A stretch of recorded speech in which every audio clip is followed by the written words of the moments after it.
Now we've got to break down the top two, number Mm-hmm. 2 and number 1 spot.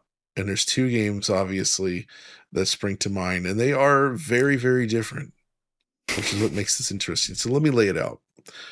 First, we have Assassin's Creed Shadows.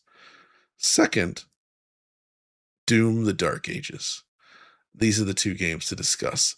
Which one is our favorite graphics of 2025? I don't know, guys.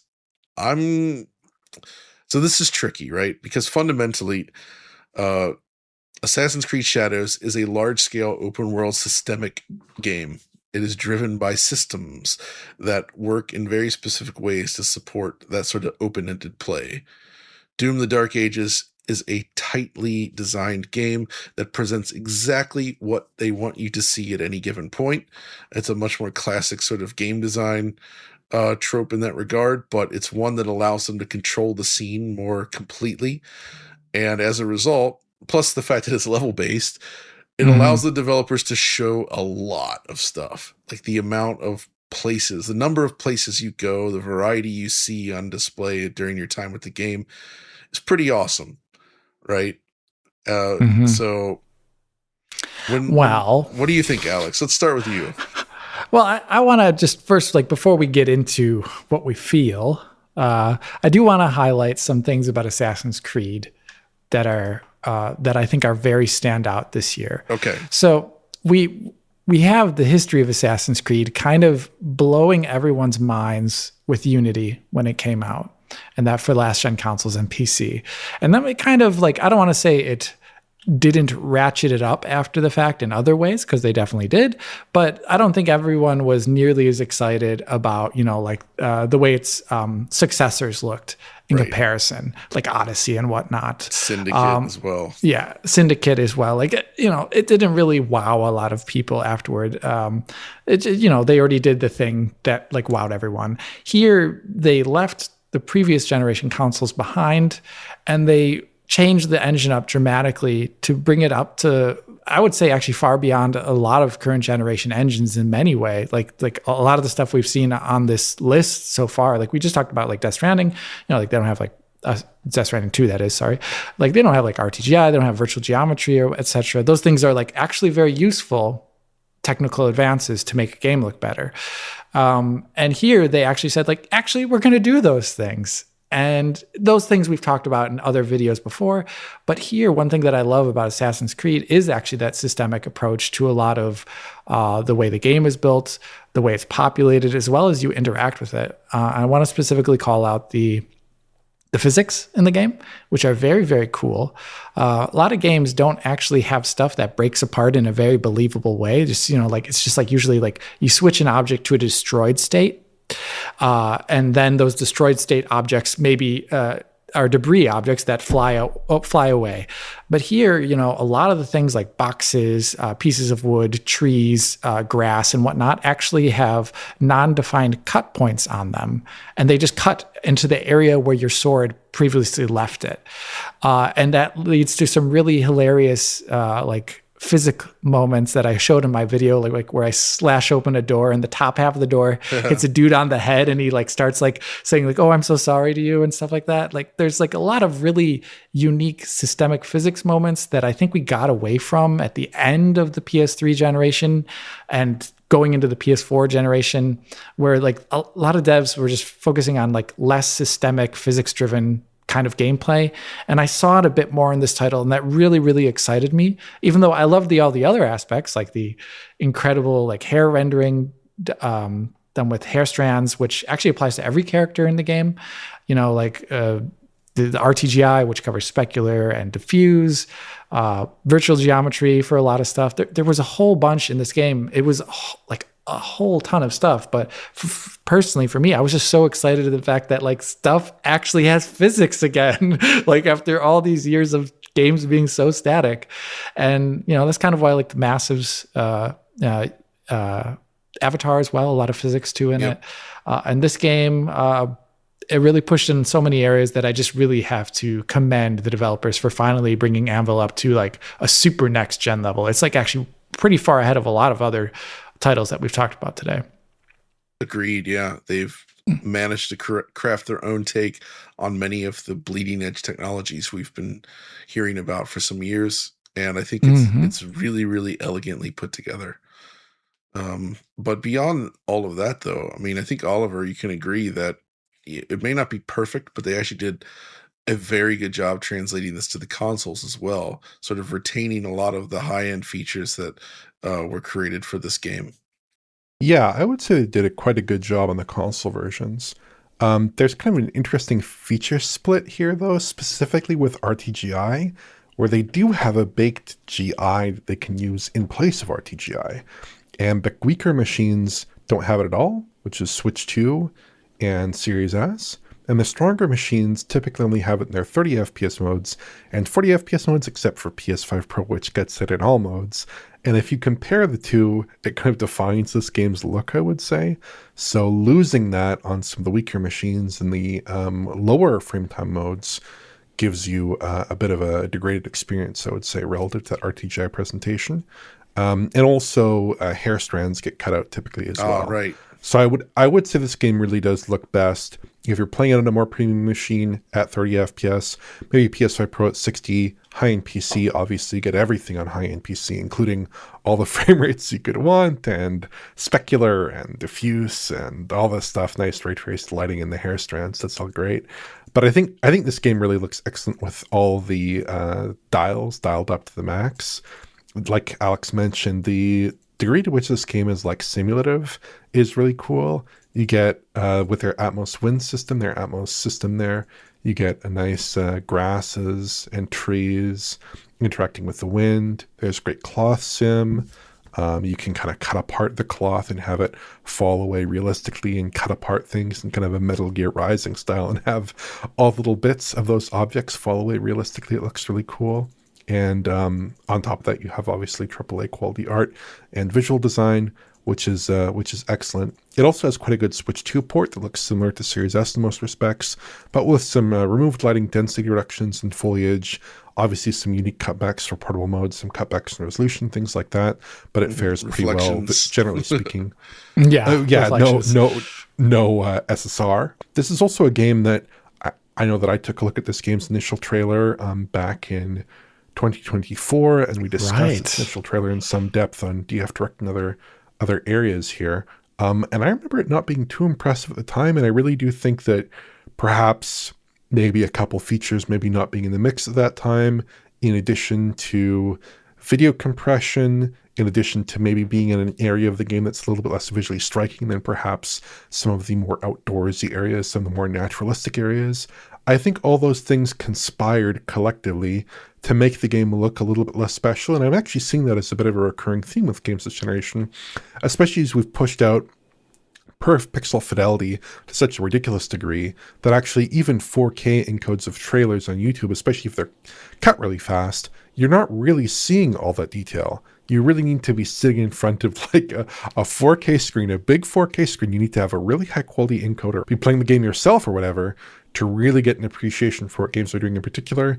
And it's quite nice if you get to control the game yourself as well, because you can actually take a moment and look at some of the things that someone who's cutting together a trailer in some production room somewhere is probably not going to focus on. They're not going to focus on how the flowers look when you step on them or something. Right. That actually could be one of the most interesting elements of the game's visuals to, people like us who might fixate unduly on elements like that, right? So I just think it's one of those cases where you look at a game and in aggregate in some of those early showings, you're like, it looks good, but not really holding my breath out for anything incredible. When you actually see the game yourself being played on a system in front of you, it's like, wow, this is something really, really special.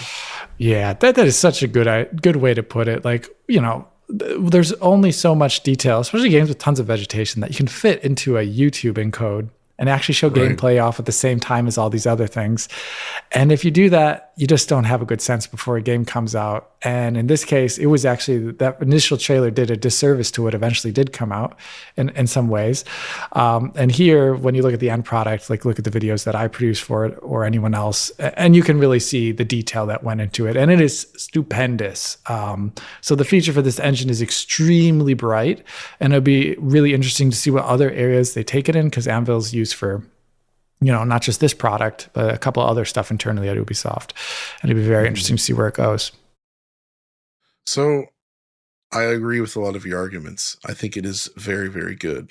But if I had to choose, I would still put Doom slightly ahead of it. So let me explain. So, Doom the Dark Ages. This is obviously the latest iteration of id Tech, and it is known for pushing a lot of cool features, and they love to do it at high frame rates.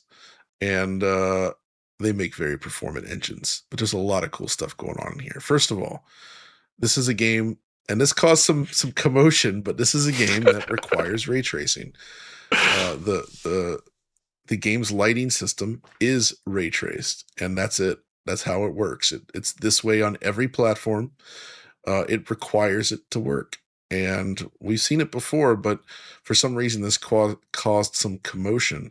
But I think what I want to point out here is that they delivered ray traced GI that was extremely performant. It's something that works even on the oldest ray tracing capable GPUs, something that works on Xbox Series S. I think that is very commendable. But then, and already the GI looks awesome. Like, this game has a ton of indirect lighting, but also some direct. It's just beautiful scenes with a lot of this like perfectly captured, like granular lighting detail nestled in all the corners and all these different areas, and just the way all the stones work and the metals and everything sits together. It's the kind of thing that could feel slightly less coherent if not for this kind of lighting. And because of the massive increase in scope, they would not have been able to easily pull this off with pure baking. They couldn't get the granularity they would want. You would definitely sacrifice a lot of the precision. And because of the size, it would have just massively increased the file size of the game. Because baked lighting is not cheap. You're saving it out as textures, basically. So it's just a bunch of data that you got to store somewhere. So this definitely allowed the game to keep its size in check. But then they went and added path tracing. And this is what really pushes over the top for me. The path tracer is extremely performant, more so than you would expect. It adds so much extra nuance to the lighting. And when coupled with something like the DLSS ray reconstruction, you just get this like unbelievably like solid image. Like, even when a ton of stuff is happening and moving around the screen, even if you throw frame generation in there, by the way, everything feels so coherent in a way that I found very, very impressive. Like, the denoising capabilities of this is just unbelievable to me. And you just have a game that feels so solid in a way that you usually don't get with ray traced games. I find not at this level where there's just no pop, fizzle, noise, anything. Like, there's nothing distracting you here. It just looks super ultra clean. And I love that. And that's very dramatic. And Alex, you can talk more about this in a moment. But if it was just these things, that would already be impressive. But what takes it over the top is all the other little things they do in addition to it. So first of all, you mentioned physics in Assassin's Creed. Doom also does this very well. And it's something that the prior recent Doom games didn't do at all. Because they were baked, everything was completely static in the past. But now there's so many destructible, movable objects in every level that just like react to what's happening in the world in such a satisfying way. Like, there's areas earlier on where there's all these like wooden shacks like built up all over the place, and you face off against enemies, and their shots, their movements, your shots, everything comes together, and you're just like leveling the whole thing. And it all like falls apart in this very satisfying way, all these individual pieces. But then when it hits the ground in a pile, every time the player interacts with it again, they reactivate the physics. So like all those little pieces of wood that collect in the ground, they don't just go to sleep and stay there. They can essentially wake up again. So it makes the world feel so active throughout, because it all like changes and blows apart as you play. Those types of objects, right? They also added like the ability to support huge crowds in a way that we haven't seen before. And it's the first time I think we've seen this in Doom since the actual sprite-based Doom games, where you can have just dozens upon dozens upon dozens of enemies in a single scene, all running around independently without like destroying your performance, because the CPU load on this is so efficient, shall we say. So you have all that happening. In addition, you got one of my favorite things, water, which on consoles, unfortunately, they use screen space reflections, but on the PC you get full RT reflections and path tracing and all that. But the water itself, which is something they've done a lot in id Tech, but it really is great here, is it's all modeled out, physically simulated waves. So like when you're fighting a ton of enemies in like a riverbed, like the water's splashing around and moving and creating ripples all over the place in real time with those beautiful reflections on top of it, which looks awesome. You also have great weather and sky systems going on that really creates these dramatic scenes. Pretty good HDR. It was a little bit weird at first, but like it's very filmic looking in the end, and I do like the way that turned out. Plus, just like their materials work, the detailing on all the individual characters and objects. They got the strand hair system, which also Assassin's Creed has.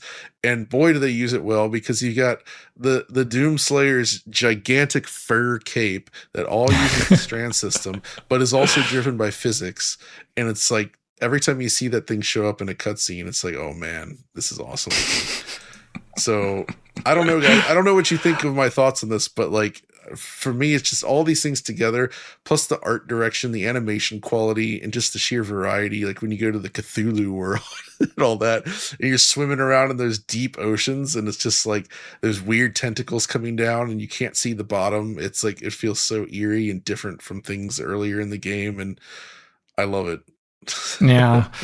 So I'm going to concur with John in the aspect, like, so we did talk about all these like features, etc., that Assassin's Creed has, but you look at Doom and you're like, oh, it's got all those too. It's got a lot of those things too, as well as throwing the path tracing, like crown into the ring and like asking like, come at me, bro. Like it's like incredible when you see like how this game scales. Like I would not be surprised if there's a Switch 2 port of this game that still runs RT and stuff like that. Yep. But then you can take that, presumably, I'm just going to assume, but I've ran it on like an RTX 2060, right? I can only imagine this game scales lower. And you take that, and then you can also say like, hey, for the first time in Doom's history, basically since about Doom 3, they say like, we're also going to cater to the ridiculously high-end crowd. And it allows you to do that. Like you can push up the game if you really wanted to. In like 5 years, you can play this game at like native 4K at like 200 to 480 FPS or whatever you really wanted to, and it would be like path traced ridiculousness, like it's a game, thanks to its settings, which is going to scale incredibly well over time, which cannot be said of a lot of games on this list, because they don't offer options that scale higher or they're limited to the platform they're on. And I think that is always a fantastic aspect where you can return to a game years later and it looks so much better. And this game is going to have that for a very, very long time. And I find that I respect that so much as a person who enjoys graphics.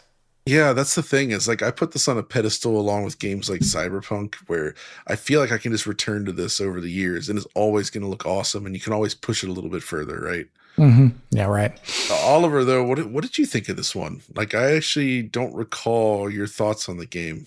Yeah, I mean, I found it a very pleasing game, a very attractive game. Obviously, I took a look at it on the consoles initially, but yeah, just going over to like that really high-end PC experience, when you turn on path tracing, like it really shows off the benefits of the PC platform in a way that few other titles can demonstrate. We've obviously seen some high-end PC path tracing experiences, high-end PC ray tracing experiences over the years, but they've all had one thing in common, for me at least, speaking personally, which is they weren't really in my wheelhouse so much. Obviously I like it when games like Dying Light 2 might come out with advanced ray tracing on PC, or a game like Alan Wake 2 with path tracing, but those weren't really my kinds of games as much. And I do like Doom quite a bit, so I did enjoy playing this game on the PC, and having that progression from Eternal, which only had RT reflections, and this game, which has path tracing, has much higher quality lighting. That's really great. And it also does so, I think, interestingly, without like totally altering the look of the game in a fundamental way that would really hurt the quality of the work done for the console versions, which I think is really important, because you need to have that kind of like what you see is what you get pipeline for lighting across the various platforms, right? Or else you're adding in a lot of duplicate work, and is there an area where it's too dark or too light, or the lighting isn't pleasing, or this, that, and the other. You really need to maintain that kind of artist consistency to work from, and by kind of having that kind of shared RTGI, at least as the baseline feature, obviously the quality is different across the different platforms, and then the other kind of additions in the mix there on PC. I think they kind of do that. Plus, the art looks great. I love the destructible demons. The environmental physics look great. The scale and scope are fantastic. One thing I really appreciate about this game's technology in general is the fact that they use tech to create a meaningfully different experience, a meaningfully bigger experience here, with the larger levels, with the destruction. Doom 2016 and Doom Eternal, the id Tech of that time could not really accomplish this kind of experience, or at least not in a reasonably expeditious amount of time. Now, of course, this game had like a 5-year development cycle, something like that. It wasn't too expeditious, but it was at least fast enough. They were able to create a much larger game in the same span of time. This game also works pretty well on the consoles. Now, to my great enjoyment, there's only one visual mode in this game on all the consoles, which is obviously very personally pleasing to me. It's basically 60 FPS with RTGI on every console platform. It does show some confidence in the final product that they're basically willing to just stick that in there. So this is the way that we want you to play the game. It's 60 FPS. It's got all the visual bells and whistles that you're going to need on the consoles, which is quite nice. And it does generally run quite well. Now, there are some issues with like VRS. I think the PS5 Pro could maybe use a little bit more love there potentially, instead of just, increasing resolution, things like this. But it's very satisfactory on the whole. And I'm very pleased by that one mode approach. So this game kind of checks all the boxes for me in terms of a game for inclusion in this list. It is a bit different from AC Shadows in the sense that it's not trying to achieve this massive open world with all these crazy systems. It's a more directed experience. It's a larger experience than Doom Eternal, larger experience than Doom 2016, but it is a more directed experience. It is a level-based game. Yep. It's not trying to do some massive open world with dynamic time of day and NPC interactions and all these different kinds of things. So it's a very different kind of game. I feel like at the end of every one of these discussions, we always have a kind of opposition, a bit of a debate between one game that is maybe a little bit more open, a little bit more, a little bit more open, a little bit more systems driven, a game like Avatar, for instance. And then on the other end, we have a game that is a little bit more linear, a little bit more of a visual showpiece potentially, but more limited in what it's trying to do, like an Alan Wake 2 or something that often ends up being the conversation, or like... It's happened again, man. Yeah, it happens a lot. So I feel like it's that conversation again, but I do like Doom just by dint of the fact that it is so visually appealing. It does hit everything out of the park. And maybe the tipping point for me is just that the consoles are executed really well in a way that I don't really have to caveat and say, well, you should play this mode, or you should consider this platform or whatever. I can kind of just say, enjoy it on whatever console, enjoy it on whatever platform you want. There's no real bad way to go with this one. I think that's really satisfactory. I would also say, when you look at that argument from prior years, the gap is smaller in terms of scope, where, games like Alan Wake 2, Hellblade 2, and the like, when we talk about those, they are really tightly constrained, right? Like, they're very, very, very linear, small in scope. But that's not a bad thing. It's just what they went for in terms of like the design, where I think Doom's like scope and size of levels and variety, it's pretty huge, right? The maps are often gigantic, and they do, whether successful or not, they have a few things where it's like I liked the dragon map where before you descend into Cthulhu world, you have to like fly around this huge area in this giant sunken temple, and you're actually flying around the dragon, but then landing on specific spots and fighting around inside this like gigantic area. And I thought that was just really, really cool, and it felt immense. And it was that time where I was thinking, man, this reminds me. It's just like Halo 3. little bit of Halo. It's a little bit of Halo. Yeah. I have to say, it's like flying the ghost. I know. I felt the Banshee. It too, so, the Banshee. It's a lot like a Banshee runs in Halo 1 and 3. I kind of want to also give the tip here, just to a little bit ahead here, just for Doom, by virtue of the fact that it is hitting a lot of things while scaling very high and scaling very low, and offering options for those who really want to. If you're on PC, you can really tailor the game to your liking on your GPU, pushing it far into the future. Also, it had great day one performance on every single console, really. Also, like, just go back a couple years, like Indiana Jones, like that was kind of similar to this, where like we're like, hey, it's really good on console, but it's also like really, really great on PC. And we don't very often get to say that about a lot of games. Like, there's always like some big problem here or there. Right. and its like polished nature is something that we should also just really love. So dang, that's a good point. Like, it's not my preferred way, but I played this game on Series S, and it's still freaking awesome on Series S. That's the thing, right? It's good on every platform. And that's a rarity for this, and you don't really give up that much when you do it. So also, I didn't even mention it. The loading times for this game are so absurd to me. Like, it's just, there may as well not be loading, right? It's faster than even all of the id's older games. Even it's absurd. It's like you click the button to start the save, and it's like you basically see loading appear for like a second, and then it's just like press any key to get into the game. It's ridiculous. Like, they almost didn't even need load screens at this point. It was so fast. If I say then that we give number 2 slot to Assassin's Creed, number 1 slot to Doom: The Dark Ages, how are we feeling about that? I'm like 99% with you. I think Assassin's Creed is good. So I just called it Assassin's Creed. I think Assassin's Creed is good, but like you, John, I'm like that. There's that tipping point there, and it definitely goes to Doom for me. Gosh, all hail the id Tech. And man, it was good last year too with Indy, right? It was incredible last year with Indy. Indy, like, just slowed it up for a recent video I did. Indy destroys my brain. It is so good looking. So yeah, it's very, very good game. Another recommendation. Yeah, id Tech, man. It's yet another example. And both of these, actually, what can I say? Actually, all of our top 3, when you sit back, this is all like in-house engines doing things that very much support their vision in a way that feels both very performant, but also just produces unbelievably beautiful results. Like, these guys are making the best graphics in games right now. And I think there's a lot to be said about that.